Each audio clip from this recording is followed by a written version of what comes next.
In emergency management, the definition of a stakeholder is any person or entity with a vested interest in the survival or recovery of a given community. This is the Stakeholder Prepping Podcast, where the tactical comes from the practical, and today, you become your own stakeholder.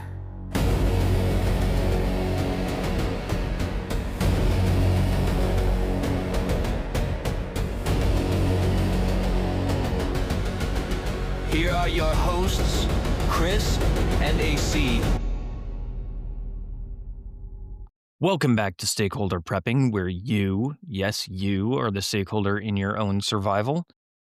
And I just want to thank everyone who's checked out our new TACNAV cards and ordered them, and our new limited edition t-shirt. We are no longer printing the old one. Now it is the brand new limited edition. So get yours before we decide to get rid of those ones again. And honestly, thank you to everyone who has shared the podcast and helped us grow. Everyone who has left us a 5-star review or rating on iTunes, Spotify, wherever you get your music and your podcasts, that helps us immensely. And, we do really love to read awesome reviews on the show. So I think that's going to come up in a future episode pretty quickly here, because this is episode, 74, AC? 74. Yeah. So 74 weeks that you guys have been listening to us drone on about prepping. And Crazy. that's a time commitment. That's 74 hours that you're not going to get back. But we thank you for it. Yeah, absolutely. Right. Yeah. So what are we talking about today, AC? All right. So today we're going to talk about the insanely important topic of Gray Man. And I can't believe in 74 episodes we haven't talked about this yet, but it is very important. And I was just writing this outline down. Is it gray with an E or gray? It's gray with an A, isn't it? It depends on where you are in the world, because the way that I learned it is gray with an A is America. A for That starts with America. A for America and E for England. That makes perfect sense. So yeah, the gray man with an E is like the proper British gray. Green That's man. Gray man, and it's funny because like maybe I was thinking James Bond or something like, but then that dude isn't Gray Man at all. He's like he orders super conspicuous cocktails everywhere he goes, and he never blends in. Right? He wears like a tuxedo to the gym. So I don't know. I don't know why I was thinking gray with an E, but everywhere I wrote Gray Man in this outline was with an E for some reason. But you're right. It's gray with an A for America. Anyway, yeah, so we're going to talk about Gray Man today. And this episode is designed to balance tactical theory with the practical everyday advice. See what I did with our little tagline Tactical there? from practical. Yeah, so that's what we're talking about. And dude, I practice this often. I travel to shady places all over planet Earth, and I really don't want to stick out, but I still want to remain capable. And by that, I mean, I still need to have all of my EDC gear on me and accessible, but I don't want to stick out in country as someone who might be a good target. And Chris, I know you practice this on occasion yourself, but the term, I think it originated either in military and or intelligence circles, right? It did. So, yeah, the term gray man originates from kind of that military culture, and it's been appropriated by the prepping world kind of over time. It describes someone who blends in by being completely unremarkable, which is also this concept that's been featured in fiction and survivalism. And, it contrasts with folklore figures. There's a lot that goes into it, but it's essentially, this means you are able to be forgettable and avoid attention in a crowd or a hostile environment by adopting a neutral appearance and behavior. And that's what it boils down to, is how well can you blend in? I would say that Waldo is the ultimate gray man. Waldo is the ultimate gray man. And you think about that Waldo, he's not wearing the mute colors or anything, but he just happens to find himself in environments that are like red and white striped everywhere for some reason. Right? The candy cane convention hates Waldo. So That's right. That's exactly right. The barber But- shop. In the military intel space and military intelligence, the core idea comes from special operations where agents needed to be forgettable or nondescript to move unseen, not in the shadows like you see in movies. They're not always creeping around, stalking people Sure. and getting ready to melee kill for their 5 kill streak or whatever, but they're not standing out in any way. In survivalism, in prepping, it means blending into any situation, especially during a crisis. You're wearing neutral clothing like gray. It's not black, it's not white, it's just kind of gray. Avoiding the tactical gear that stands out like a sore thumb. I can pick out just about every military member I see at the airport because I know what their pack looks like. I know all of that Sure. from experience, and I was that guy at one point. Right. Right. You know? 100%. Ordinary body language just to avoid becoming a target. And I think it was coined, or at least I think the earliest I ever saw that term was in uh, Robert Jordan. I mean, he's a renowned American fantasy author, and he wrote the Wheel of Time series, with Gray Man being a key concept in that really epic fantasy world for a type of assassin. And that's where Gray Man, the movie with Ryan Gosling as the Gray Man, he's a full on assassin. Great movie. It makes absolutely zero sense for the prepping world, but it's a fantastic, fun ride. Yeah, that was Mark Greeny's book that was The Gray Man 2009. And I think you're right. That turned into the film in 2022 ish. That was Ryan Gosling? Was the Gray Man? He was the Ryan assassin? Gosling and Chris Evans. Yeah. Gosh, why did I not think that? That's crazy. Yeah. You're right. So I was always thinking that's kind of where that came from. But yeah, it's been around way longer than like 2009 Gray Man book. You're right. This comes from way back when, military subculture stuff. So there's your history lesson, right? And Robert Jordan, he served in Vietnam. He graduated from the Citadel before becoming this prolific writer, and he really did influence modern fantasy writing with this super detailed world building and complex cultures. He died in 2007 before any of these concepts. Right before Gray Man was ever written. Yeah. Yeah, Okay. but he definitely picked up something and wrote about it in Vietnam. Sure. Sure. Yeah. Interesting. Okay. So there's the history lesson. That's really interesting. So that's it. Now let's get into what we're going to talk about today. Gray man theory is based on the premise of blending into a crowd or your surroundings so you don't attract unwanted attention. And the reality for a true gray man is that you are, in fact, prepared for any situation, but you just don't appear to be prepared to the untrained eye. And being a gray man can be beneficial for a couple of reasons. Using the gray man strategy to blend in or not draw attention to your situation will provide some layer of protection in a whole lot of different situations.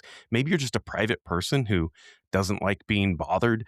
I can tell you, I know I am like a level 10 gray man because Girl Scouts won't even sell me cookies, man. Like it's crazy. I walk into the store and they've got this whole giant setup and I just breeze right by and they don't even make eye contact. It's like I know that like I'm invisible. I'm just doing it. I'm doing it on purpose. So these gray man strategies and tools like this can help you stay unnoticed for whatever reason you want to be unnoticed for. But let's talk about the basics. First, you have to think of your environment. You want to blend in, but not be noticeable. So sometimes if you're at the sports ball game, maybe that means wearing the big, loud, bright jersey of everybody else at the sports ball game. But you just have to think about the environment. So if your environment supports it, avoid the bright colors. And remember a few episodes back, we talked about the electromagnetic spectrum in our IR 101 episode. Yeah. So I'm about to drop some light science on you here. This is very cool. And I really do like this. And I do like that we go into the science on all this shit, but this is kind of cool. So the human eye is most sensitive to bright yellowish green light because the color of our sun is yellow and our eyes have adapted over millennia to be most sensitive to the natural light we encounter outside. So that peaks around 550 nanometers, and that is that bright yellow light because this is basically this color maximally stimulates the cone cells in your eye. And that allows us to see the most detail and brightness in that particular part of the spectrum, which is crucial for detecting threats and navigating natural environments, things like that. So while we're most sensitive to green, we can see more shades of green, but we have really better color discrimination which within our eyes in that very bright yellow to yellowish green range than basically any other hue. So this sensitivity comes from some super caveman shit because it helps us spot subtle changes in foliage and it helps us spot like ripening fruits. So literally the reason we can see these colors is so we can identify ripe bananas. Like, that's just That's nuts, isn't it? interesting. Yeah, and so this literally aids in survival and foraging. So our eye is the most adapted to see this bright yellow light that's what our sun produces. So this means that the further you get down into those olive drabs, muted greens, things like that, we're okay.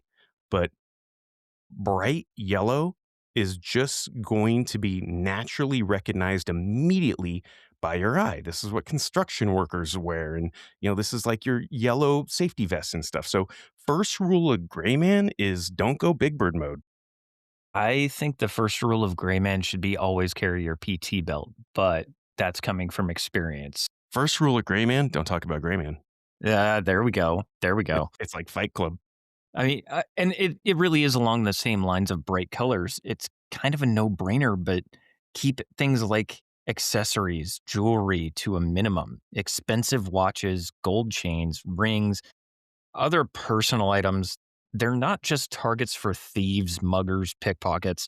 They are significantly more memorable and draw unwanted attention. People can tell when you're wearing a Rolex compared to a Citizen watch, Oh, right? 100%, especially if you're a watch person. Yes, and I wear a Citizen. It is a very, very nice watch. It's not a Rolex. I'm not gonna get targeted for it. But, the thing where it gets tricky is gear, because although you should be thinking in terms of tactical strategies, you really want to avoid wearing clothing and gear that screams tactical, right? That draws eyes, it makes you conspicuous, and whether people see you as a well prepared target with supplies they might want in an SHTF situation or as someone with experience and skills who they can attach themselves to, slowing you down as you try to navigate whatever situation you've found yourself in. In truly practical terms, being a gray man means choosing clothing and gear that doesn't stand out.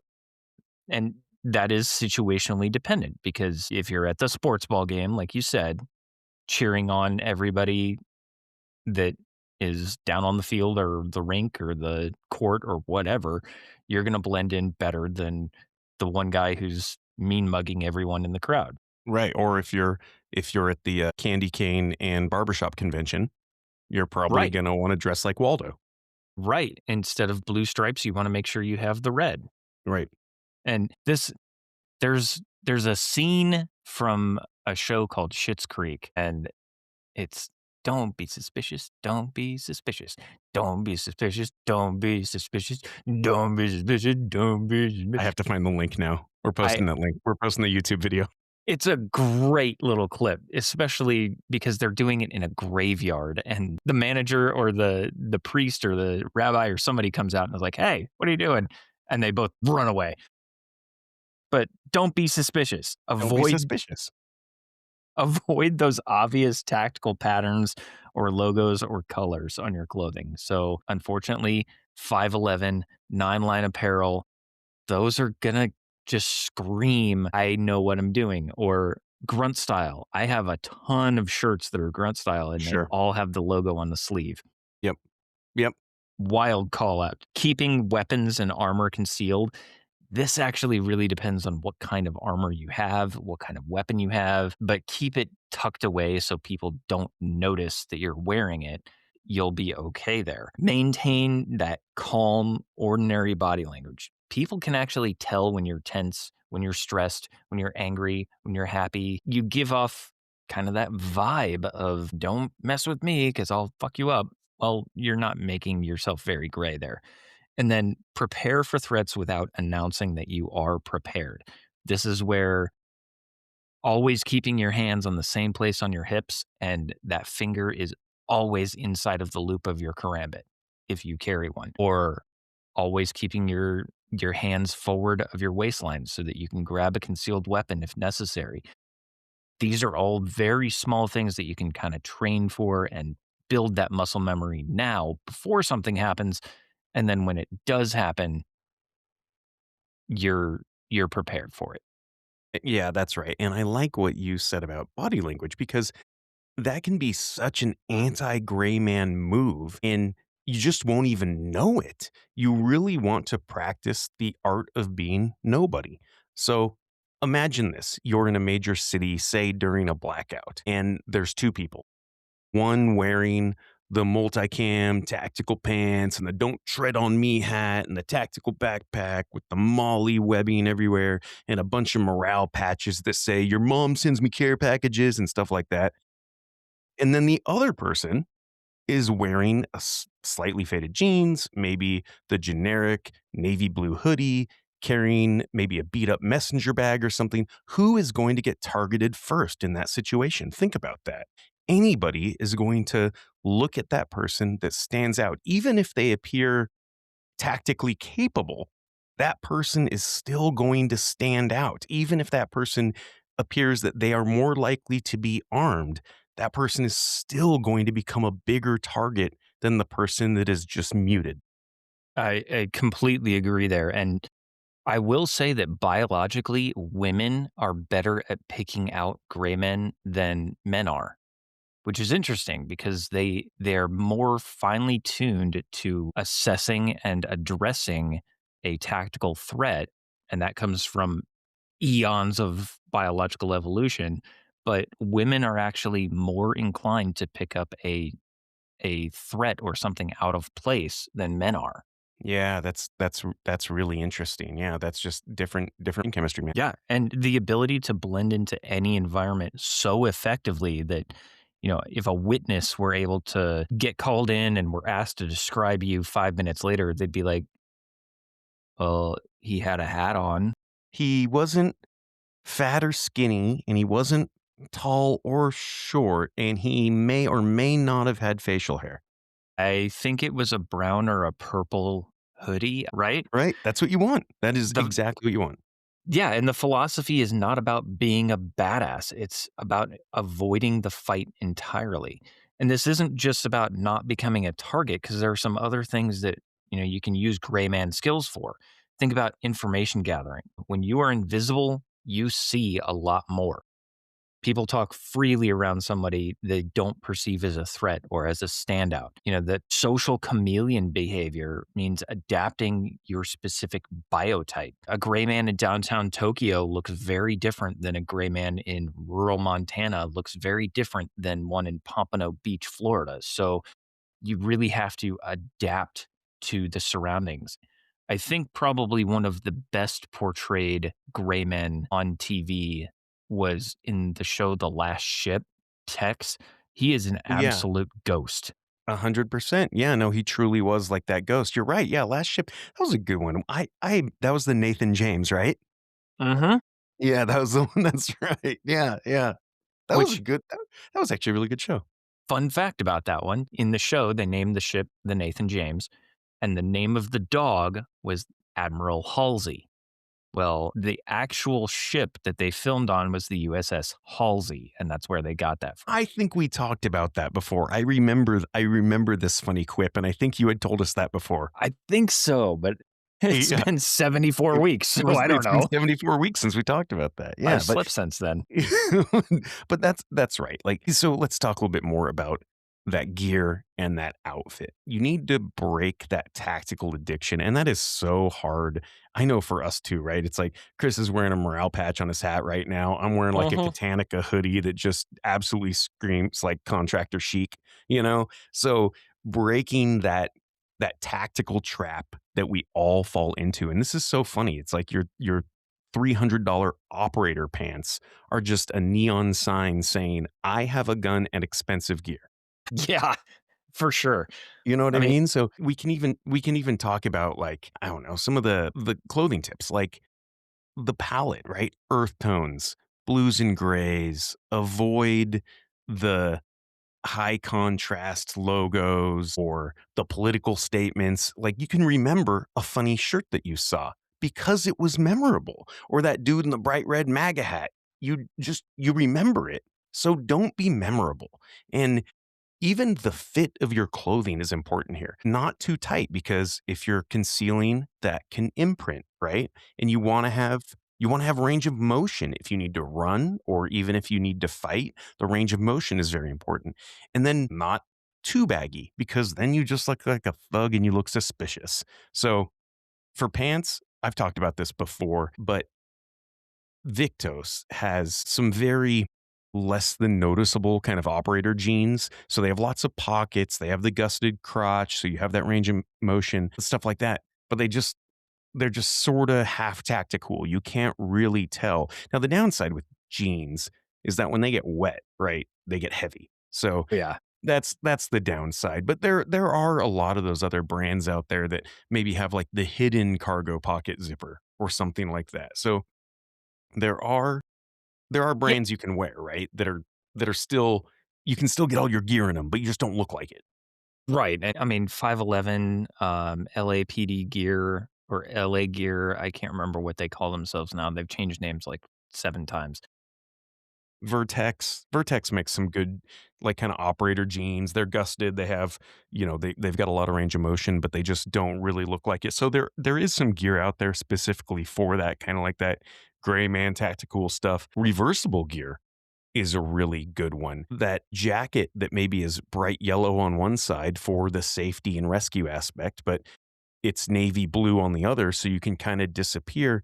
And this also allows you to quickly kind of change that outfit when you change location. This is getting more into that tradecraft gray man stuff. Yeah, and I was gonna say, we're gonna have links to all of this on our website, on the blog, so be sure to subscribe to Stakeholder Prepping. I didn't even think about that.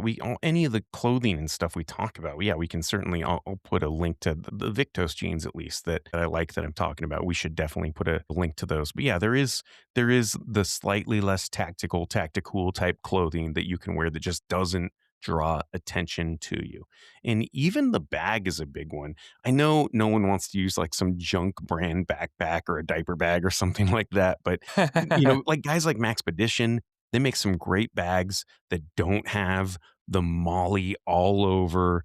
They're built with kind of that tactician in mind, but they don't have all the molly and hook and loop all over the outside. Um, Pro tip: you can put things like your IFAC or your EDC kit inside a Frozen theme or a Bluey theme lunchbox, because no one wants to steal a toddler's lunch. I like that.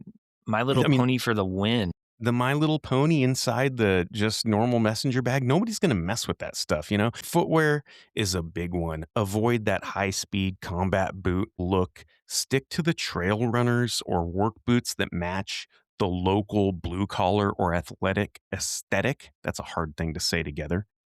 I've talked about my anti-leather shoe theory in the past, but I'm going to do it again here. Is whenever I am traveling by air or train or anywhere that there could be a shoe shiner, like if you don't notice shoe shiners, they're everywhere. And which is kind of crazy that in today's day and age, they're actually still everywhere. When you can get like robots that make coffee, there's still shoe shiners everywhere, all over Las Vegas. They're everywhere. But I don't wear leather shoes, because shoe shiners are standing in the same place all day and they're looking at people's feet. And if they see a shinable shoe, like a leather shoe, they look up and they contact that person. They do whatever they can to make eye contact. Now they've made eye contact and they're more likely to remember you. And we've all seen the Law and Order SVU where Ice T is out looking for a murder suspect and he immediately asks the shoe shiner if he's seen anybody because the dude is sitting there all day looking for people with shinable shoes.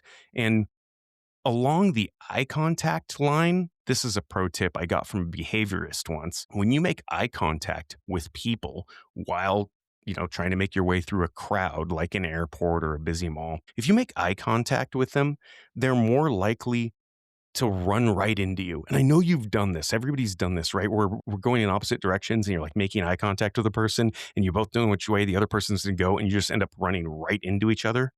Yeah, you do the left right shimmy and just Yes. kind of like, That's exactly right. And that's because you're making eye contact. And instead of looking up when you're making your way through a crowd, next time, like anytime you find yourself in the position, next time you do this, just look at the ground about 10 or 20 feet in front of you in your intended path. Because what this does is it telegraphs your path to the people who are trying to make eye contact with you. And you will never bump into another person again. I'm not kidding. I do this all the time, crowded airports and subway stations all over the world. And by not making eye contact with those people, you're just looking at the ground where you want to go. People see that and they know exactly where you want to go. And you don't do that weird little shuffle shimmy thing. So now, that's also a really good tip for if you can master that skill of looking 10 to 20 feet in front of you and not raising your eyes above shoe level. If somebody does run into you, check your pockets. sure. Yeah, absolutely. Right, right. Because yeah, that's the pickpocket move, right? Yeah, they're Also, looking for targets. right. Also, it's a great way to find money on the ground if you're always looking down. Hey, that's true. Since New York City just raised their subway fare to $3 a ride or It's something very like that. expensive every time you go on a New York subway now. Yeah, that's right. So now I mentioned eye contact a bunch there. I'm going to drop some behavioral science on you right now. And this is very cool. But making eye contact generally makes you more likely to remember someone. It increases attention, signals importance, strengthens the encoding of faces associated with that information, and it makes this memory more vivid and retrievable, especially for faces and spoken words. This boost happens because eye contact triggers memory making activity in the brain's amygdala and it enhances that social connection and focuses on the individual. It's crazy, but this is absolute behavioral science that when you make eye contact with people, you are just scientifically more memorable. So, no eye Interesting. contact makes you not memorable. You're just a ghost. A gray man, if you will. I like that. So I do want to bring up a couple other things that we can discuss that are a little more like cloak and dagger. We're Okay. going Tom Clancy for a little bit. I This is like the this. the Gray Man 201 class where you've mastered all the stuff we just talked about. And when you've mastered Gray Man theory enough that your family, your own wife, your kids forget to pick you up from the airport because you just blended into the sidewalk too well, you know? I love that. And it's funny to talk about this because preppers, we will spend $2,000 on night vision goggles to hide in the dark, but we won't spend 20 bucks on a generic Walmart t-shirt to hide in daylight. It's like you're not a ninja, Dave. You're a target with this $500 Special Forces cosplay outfit on. Meanwhile, I'm wearing a Jurassic World t-shirt and I yeah, I've know got it's a the great t-shirt. I've got the patch on my hat, but it says dumpster fire response team on it. It's very memorable. It's an extremely memorable hat. That's exactly right. Yeah, so it's hard to not do that. If I just had something a lot simpler or just didn't wear the hat, I would blend in a lot better. It's small things like that. But here are the additional kind of next level gray man hacks once we've mastered disappearing into a crowd, right? And you can actually learn to do this. This is a developable, am I saying that right? Yeah, Developable. it's a And developable skill. Yeah, that sounds yeah, right. it is also a perishable skill. That's exactly right. You have to practice your preps here. Just like shooting and everything else, you have to practice your preps. So let's talk about baseline awareness. This is learning the vibe of a room and mashing it.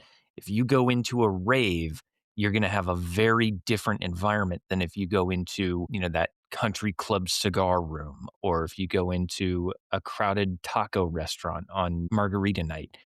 Those three different vibes are very, very different, and you have to blend with each one of them independently and learn how to do that.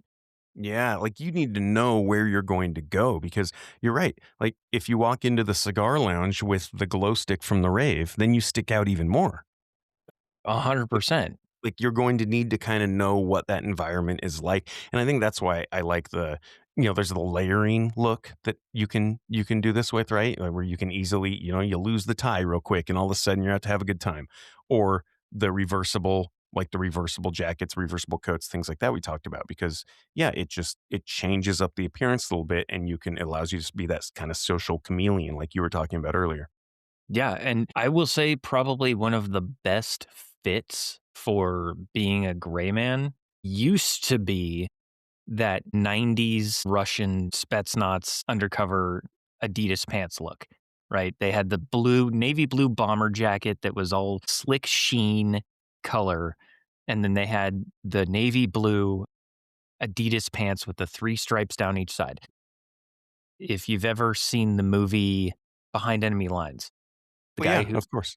that used to be the perfect gray man because he blended in everywhere. Now, that just calls attention. Either you're a gangster with ties to the Russian mob or you stopped buying all of your clothes back in 1992. Or you go to like the Beastie Boys tribute band concert. Yeah, there we go. Then you would blend in. Yeah, I have a friend who actually he has a Beastie Boys tribute band. Like that's what they do, and they wear like. But you're right, like that outfit, the Adidas jumpsuit. There, it's like I'm gray man now. No one can see me. Right? Let's talk about the cell phone shield. So Okay. using a phone, even if it's a dead phone, you can, with everyone being on their phones nowadays, and it's sometimes very annoying because people will walk into you because they're just looking at their phone instead of looking in front of them, and it pisses me off every time I go to the grocery store. But you can use a phone as a shield. So you can look occupied, uninteresting if you're just playing around on a phone, whether it's a live phone or not. You can look like you're on a call. It's so much harder to contact someone who's immersed in their own cell phone. And if you think you're a target, you can actually use that phone screen reflection to see behind you. You can just hold it up like you're looking at a text message and see who's behind you before you open up the screen.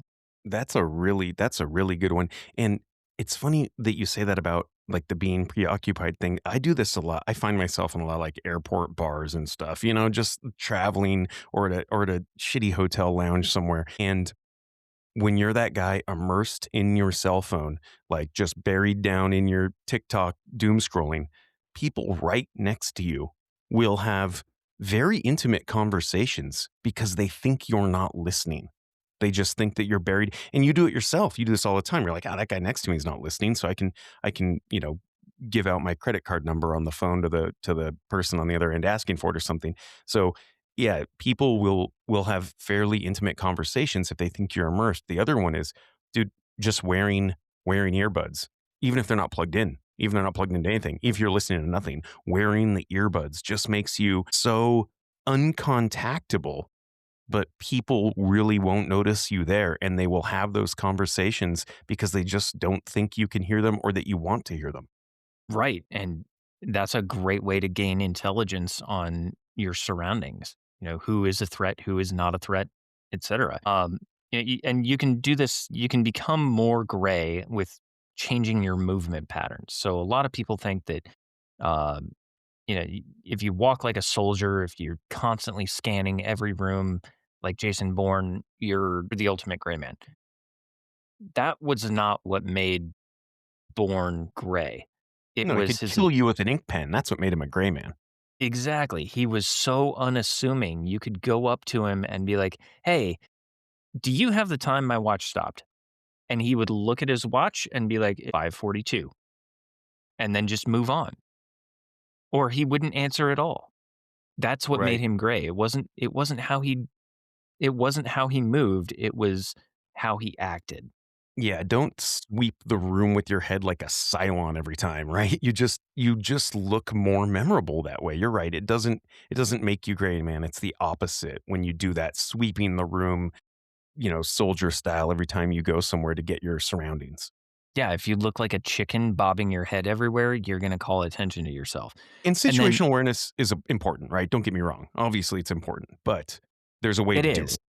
It is, but you're right. There is a way to do it. And then the broken record persona. If you are engaged by somebody, have this super boring short script ready to go in the back of your mind.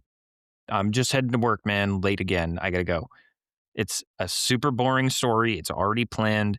You don't stumble. You don't stutter. You're not remembered. But yeah, there was one guy who was headed to work. I don't remember what he looked like. Okay, perfect. But if Yeah. you want to be kind of the ultimate gray man and master this move, dress like a middle-aged dad at a barbecue. I mean, no one suspects the guy in New Balance sneakers and cargo shorts or khakis that he has a suppressed 9mm and enough medical supplies to restart a heart. I mean, cargo pockets are filled with every bit of tactical awesomeness, but no one ever suspects it. And you really see this in popular culture in movies like Sicario.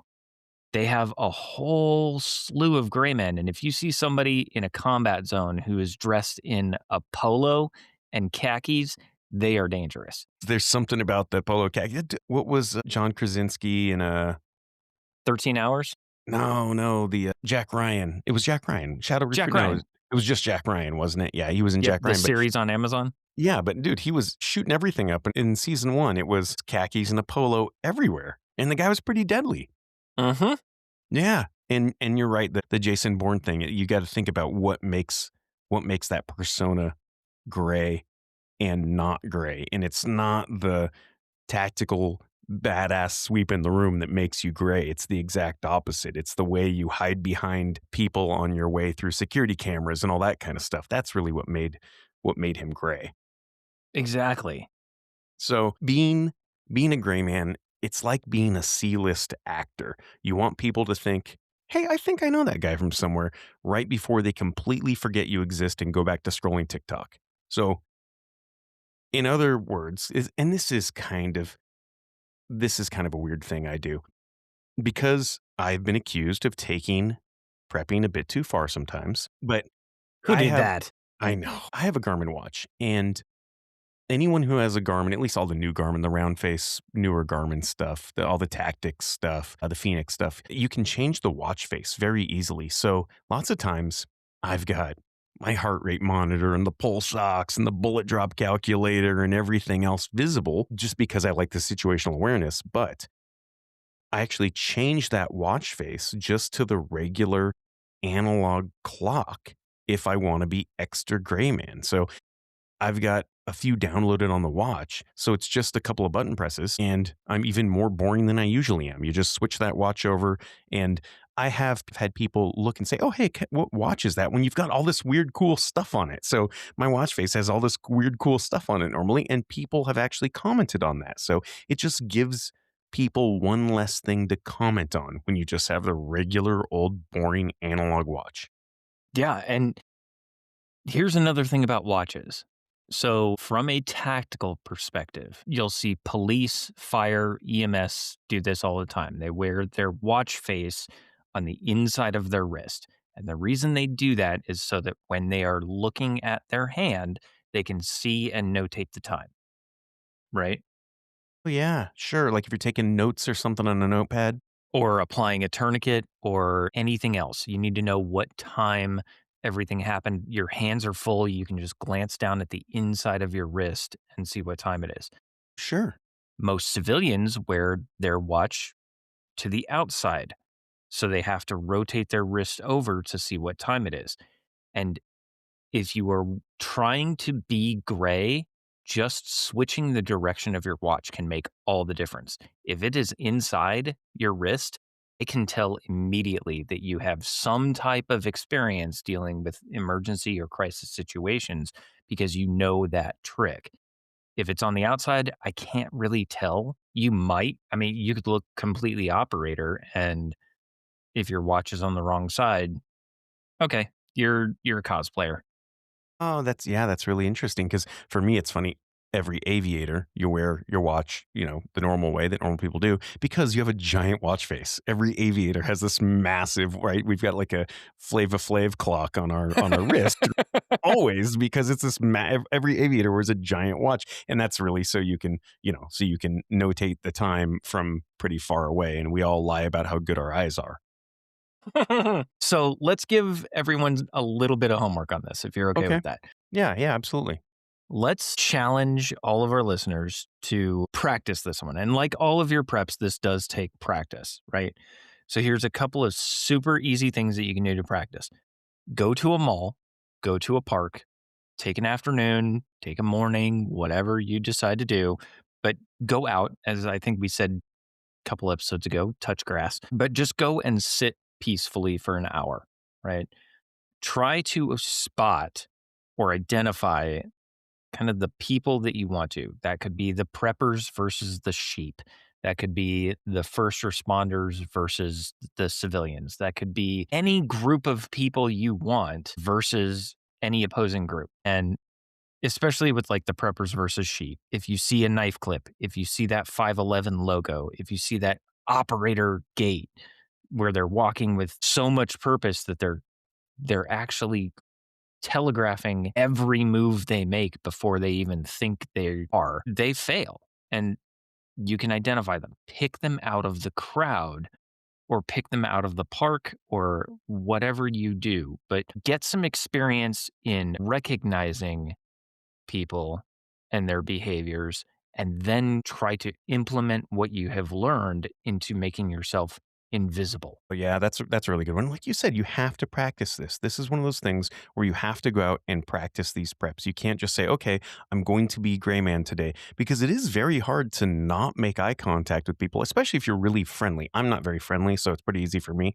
But if you are a friendly person where you always want to talk to people, where you're one of those people that you ask everybody what their name is, you are a very memorable person, whether you like it or not. So trying to be not memorable if you already are somebody who is very friendly and likes to be memorable, it's a very hard thing to do. And so you do really have to go out and practice your preps. And it's interesting what you said about the being in the airport and like knowing who's in the military and who's not, and just because of like the backpack or the way they carry themselves. I was on a flight not too long ago, flight into Denver, and there was a guy on the plane that he was getting, I don't know if he's just making threats or if he was getting violent, but there was another guy on the airplane who was a federal agent. I think the guy was CBP, but he was traveling plainclothes. But he was memorable to me. Like I saw him in the gate. I remember who the guy was, and he obviously had identified himself as a federal agent traveling on the flight. So they knew who he was, and they moved this guy who was causing problems to sit next to this guy who was the agent. And that happened to be just one row away from me. And he looks at me and he goes, "Hey man, are you Ellie?" Like just the way I carried myself, because I'm wearing a polo and cargo pants and I look like I know what I'm doing. I have a Molly backpack, and it's so funny. So this federal agent looked at me and assumed I was federal just because of the way I was carrying myself. I look like one of those ABPs on an airplane and I know what I'm doing. I look like I fly a lot. So it was just kind of interesting that was one time where, well, man, I'm not gray man at all. I got 100% picked out by a cop, like it was, so, Yeah, that I'm was not Ellie yet, but if you want to not, deputize me, I'll yeah. help. Yeah, exactly. No, if this is my free chance to just beat somebody up in public, okay, I guess, so but anyway, yeah, like that's a good way to practice. I've got one more for you. How about this? Maybe one day this week, try wearing something that makes you completely unremarkable, like a Nickelback t-shirt or something. But no, I'm kidding. I'm too mean to Nickelback. But be You've got some hate completely for Nickelback. I really don't. They're okay. But just be completely plain. See if you can wear completely muted outfit, not making eye contact. See if you can walk past a neighbor without them starting a conversation. No eye contact, no loud colors or logos. Just be bland. Be the tofu or cottage cheese of people and see if you can get people to just not notice you. See if you can get your neighbor to not recognize you or not try to start the conversation. And I have neighbors like that, not so much now when I kind of live out in the middle of nowhere, but when I lived in the city before, there was a couple of neighbors that, man, you couldn't get out of your car with your groceries without them starting a conversation. And you see it, this is, Hollywood sensationalizes this all the time with like that neighbor that will not stop talking to you. And Mhm. I would try to practice this where I'm like, okay, if I act like I'm on my phone, if I don't make eye contact, then the neighbor isn't gonna be like, oh, hey neighbor, how you doing today? And so practicing that prep. And if you're a friendly person, this is a lot harder for you. And I am that friendly person. It is a challenge for me to stay in the shadows. I will say that going all the way back to females recognizing threats more than males, right? If you want to talk about the wildest circumstance that you can possibly pick somebody out at, go to a Renaissance festival and see everybody in costume. Okay, sure. Yep. And you've got people that are in costume, fully kitted out, head to toe in, period corsets and hats and high heels and skirts and everything that you can imagine. I have a kilt that I picked up at the Renaissance Festival just so that I could blend in. But we were at the Renaissance Festival in Colorado, which is the longest running one in the United States. And this was several years ago. But all of a sudden, my wife picked up on somebody and it was instant. She locked on and she couldn't tell exactly who it was. She couldn't tell why she picked up on him, but she did. Turns out that was a bounty hunter who was there for a specific person. No kidding. Really. And just the way they were carrying themselves or Picked him out from about 25 yards away and locked on and said, "That guy is dangerous." or did she just say that and was it actually like a TMZ moment where it was Dog the Bounty Hunter and she just didn't want to admit that she'd watched all that stuff? No, this was not. This was It wasn't Dog. he was pretty gray because if I remember correctly, he was wearing like blue jeans. He had a soft armor vest underneath a t-shirt. He was concealed carrying. He had uh, a concealed handcuff pouch inside of his waistband. Yeah. He was there for someone in particular and he was scouting. But the thing that, as soon as she pointed him out, the thing that really tipped me off of, yeah, he is a threat was his sunglasses. Oh, interesting. Just he had the Terminator X Oakleys on, like, and no one else did. Yep. That was Yeah. that was what did it. And just the way he was carrying himself, he was that chicken Yep. headed. Walking with walking with purpose, right? Walking with purpose. I mean, that's when you have a job like that. Yeah, it's probably hard to tone it down when you're that guy. Yeah. And I don't know if he got his target or not, but there was definitely a bounty hunter and got picked up by my wife. She instantly just, that guy is dangerous. Yeah, We're that's going this interesting. way.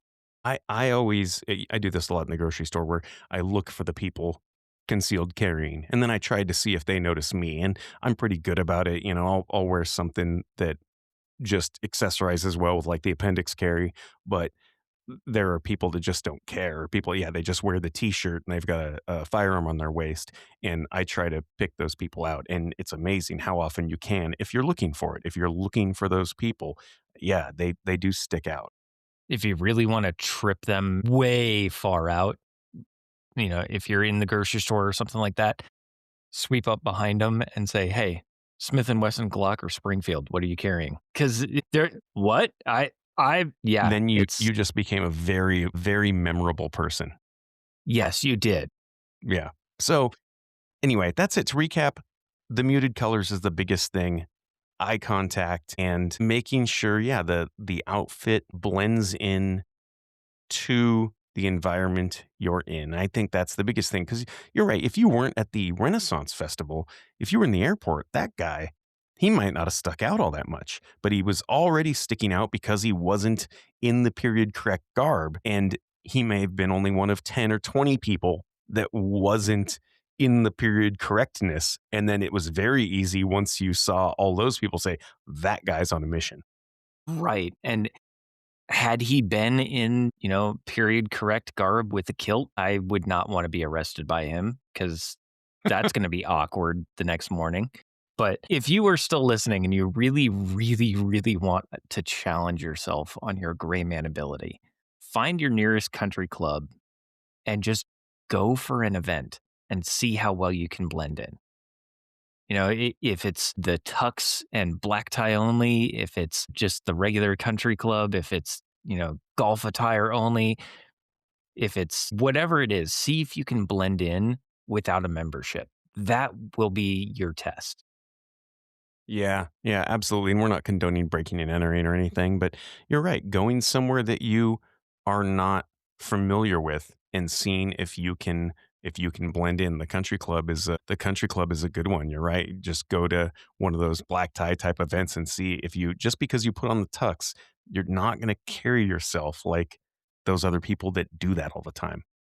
Right. And that's part of being a gray man. You have to flex from the ultra elite all the way down to the homeless guy pushing around a cart full of cans. Right? Yeah, absolutely. So I know this is a little bit shorter of an episode, but we've covered a lot of information. And I think that's about going to cover this one, at least for Gray Man episode 1. What do you think, AC? Yeah, absolutely. No, this was fun. There was a lot of cool info and some good science in here, and hopefully everybody learned something besides just the fact that Matt Damon really can't act all that great. I, you know, I've seen some outtakes and they're entertaining. I'll Dude, leave have it you at that. noticed? I want to say it was just the first one. It was the Born Identity was the first one, right? And even in the fight scenes, because this was like pre like AI CGI stuff, and even in the fight scenes, you could tell they had to like speed the tape up to make it appear as if he could act during those fight scenes. Everything was very, very well coordinated, and they did Yeah, speed up the tape just a hair to make it just seem like he was super fast. yeah, exactly. You could tell. Yeah. So anyway, no, that does it for me. This was a fun one. Well, next week is going to be absolutely amazing. I have to tease this one, and I know you're excited about next week as well Anybody that's because still listening, yes, we should tell them because this is definitely our biggest guest to date, 100%. yeah, Brad Colbert, Master Sergeant retired Brad Colbert. If you recognize that name, it is probably from either the book or the HBO miniseries Generation Kill. And it's not Alexander Skarsgård. It is the guy that Alexander Skarsgård was playing. Legitimate tactical experience. And we're going to talk with him next week. It's going to be phenomenal and you're going to love it. I cannot wait. That will be absolutely amazing. And yeah, so if you don't know who this person is, if you don't know who the Iceman is, go watch Generation Kill. It's a HBO miniseries. It's available on all the streaming platforms, and I want to say it's like 8 or 9 episodes, and you'll kind of get an idea. Alexander Skarsgård. It was excellent casting, I think, because he's a lot Yes. like it was great casting. He's a lot like Brad in real life. So anyway, go watch that over the next week if you haven't seen it. It's an awesome flick. I mean, it's kind of like to me, it's like modern day Band of Brothers. Is kind of how I pitch it to people. Yeah, it really is. And that is also going to be our first video episode. So Right. Yeah. if you're not if you're not liking the fact that you can't see us while we're talking, next week is the week to tune in because we have a video episode expressly for Brad Colbert. Yeah. So And that'll be on YouTube. The video portion will be on YouTube, right? yes. Yeah. Cool. Yep. So join us next week. Super excited about that episode. But until then, remember, be your own stakeholder. We will see you then.